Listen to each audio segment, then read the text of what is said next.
Welcome to another special lesson where we're going to be analyzing Roger Federer, a single stroke of his, this time a forehand, and we're going to be busting some myths about what high performance tennis is and what you should be trying to accomplish, maybe giving you a little bit different perspective of the game of tennis.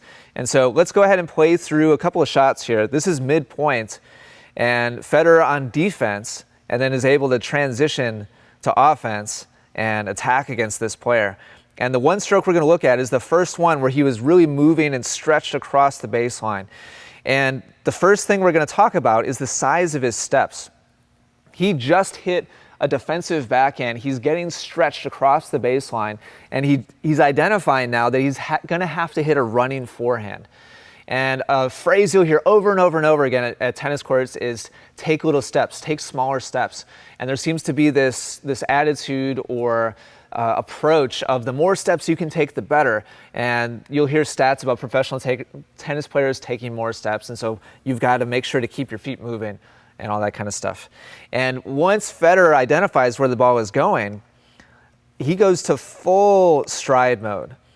He couldn't possibly take a larger step than this. And that's because the bigger the step, the more ground you can cover.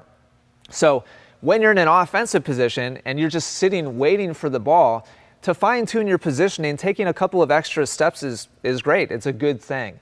But not every shot is an offensive shot. And here Federer is in a defensive position, and so you'll see him go on a full stride and be completely airborne here at a completely full stretch. And that's because if he didn't do that, if he tried to take 2 or 3 little steps instead, he literally wouldn't even get to the ball. So I think it's situational. It's important to understand the difference of when you should be trying for little steps and when you should not. And we see players on our court constantly that even in a defensive situation are like pitter-pattering across the baseline, and they're just not getting the shots that they could get to. So Federer here is doing a great job of extending his stride and getting to the ball as athletically and as quickly as possible. The second thing I want to talk about is the whole notion of moving forward into the shot, something that is repeated over and over and over and over again over the decades.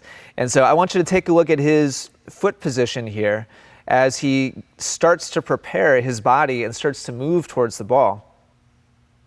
And so we'll draw a line right here where his starting position is.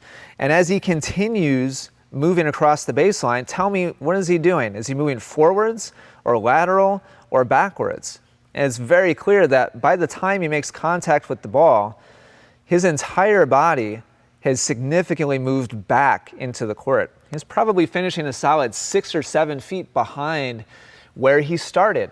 And this, once again, was necessary for him to just have a fighting chance to get to the ball. His opponent has effectively stretched him, and on this ball, his opponent was hoping to just finish the point on this ball, and the only way for Federer to get to it was to try to intercept it on a diagonal to give himself some more space and some more distance to be able to hopefully intercept the ball. Had he closed forwards, the ball would have been past where he would have crossed the line of the ball well before the ball would have passed him well before he ever got to it. Sometimes moving away from the baseline to absorb the ball and buy yourself a little bit of time, a little bit of space is the best play. Stepping into every shot is not practical and it's not possible. It really depends on what your opponent has done. And that's why high-level tennis like this is so entertaining to watch and it's so dynamic, is both players are constantly trying to attack and push the other person off balance. And so it's not a situation where the ball is being dropped in front of you and you can step in and hit a ground stroke again and again. High-level tennis does not work that way, and most levels of tennis don't work that way. It's not in a vacuum where you can just be comfortable and do what you want to the ball. Your opponent has a lot of say in what kind of balance and what kind of position and what phase of play you're in, offense, neutral, or defense. All right, and the last thing we're going to take a look at here is something that we talk about a lot. We here at Essential Tennis coach a tremendous amount around the idea of using the big parts of the body first so that your small parts of your body, your shoulder, your arm, your forearm, your hand, can just relax and just be smooth and efficient.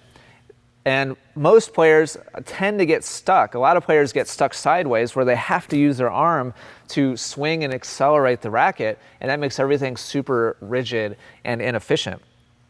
And so the benchmark that we look for is at contact. We like to see the hips facing forwards and we like to see the shoulders facing forwards. And Roger's not doing either of those things here. And that's because of the pressure that he's under. It's because of the difficult position that he's in. His hips are completely sideways, which is something that a lot of times we see from low-level players. But here's the key. It's what we see from low-level players when they're in complete balance and control, and they could have done anything, they still stay sideways and use their arm. Federer here did not have the ability to rotate forward into the shot with his whole kinetic chain because he was being stretched and he had to extend and reach back and to the right. He didn't have the luxury of being able to step in and use his body the way that he wanted to use his body. And this is super important to understand, that rules like turn your shoulders, like rotate your hips, like use your kinetic chain, like step into your shot, those are all great and you should be striving to do those things. But they're also kind of best case scenario. And when you watch professional players, you'll see them break those rules of thumb all the time when they're stressed and they're in trouble. They're doing the best they can to just get a racket on the ball a pretty large percentage of the time. So don't feel like you have to be perfect.